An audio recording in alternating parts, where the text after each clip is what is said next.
नमस्कार। आज हम एक ऐसी कहानी की दुनिया में वापस जा रहे हैं जो हम सबके दिलों में बस चुकी है। और ये वापसी, यकीन मानिए, बहुत ही चौंकाने वाली है। लगभग 10 साल हो गए हैं बाहुबली को पर्दे पर आए, और अब एक नया टीजर एक ऐसा सवाल लेकर आया है जो पूरी कहानी को सिर के बल खड़ा कर देता है। पहले तो सगे चाचा ने धोखा दिया, और अब एक देवता ने ही मौत की सजा सुना दी है। तो ये जो नया टकराव है, इसे समझने के लिए चलिए थोड़ा पीछे चलते हैं और उस सवाल को याद करते हैं जो एक जमाने में पूरे देश का सवाल बन गया था।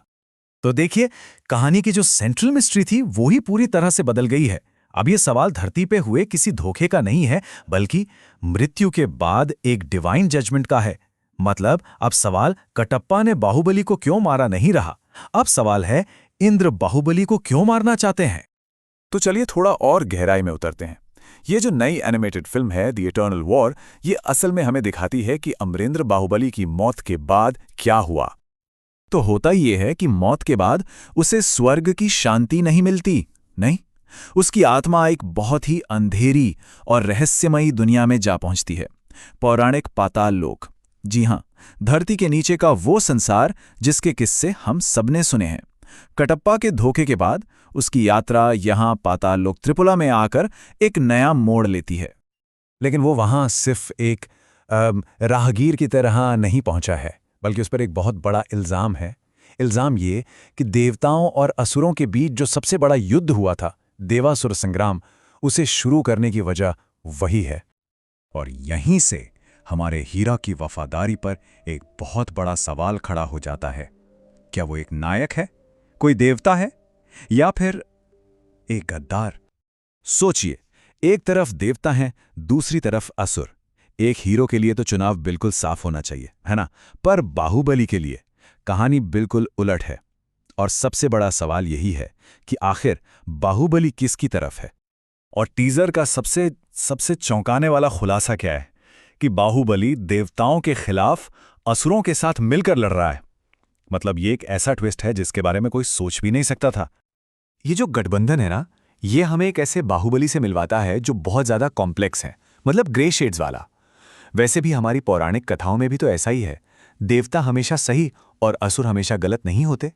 तो क्या इसका मतलब ये है कि अच्छाई का प्रतीक रहा हमारा हीरो अब एक ग्रे किरदार बनने वाला है? यहां तो सही और गलत के बीच की लाइन ही धुंधली पड़ गई है।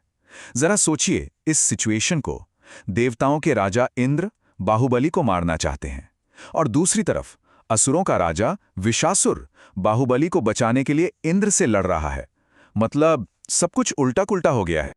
अब इतनी बड़ी, इतनी उलझी हुई कहानी को पर्दे पर लाने के लिए जाहिर है एक बहुत बड़ा प्रोडक्शन और एक जबरदस्त टीम चाहिए। और प्रोडक्शन की बात करें तो इस फिल्म का बजट है पूरे 120 करोड़ रुपए। ये नंबर अपने आप में ही इसे इंडियन सिनेमा के इतिहास में एक लैंडमार्क प्रोजेक्ट बना देता है।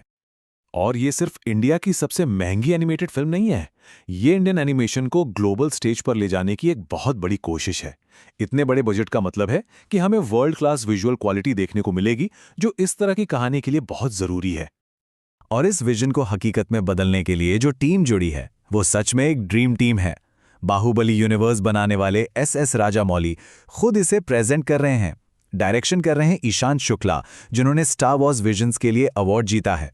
और म्यूजिक दे रहे हैं Oscar winning composer MM Keeravani. मतलब हर डिपार्टमेंट में दिग्गज हैं। विजुअल्स की बात करें तो इसके लिए मेहरा विजुअल लैब्स, एनिवेंचर और ज़ाराटन जैसे वर्ल्ड क्लास इंटरनेशनल स्टूडियोज काम कर रहे हैं। तो आप समझ सकते हैं कि हमें एक ऐसी दुनिया देखने को मिलने वाली है जो शायद हम कभी भूल ना पाएं।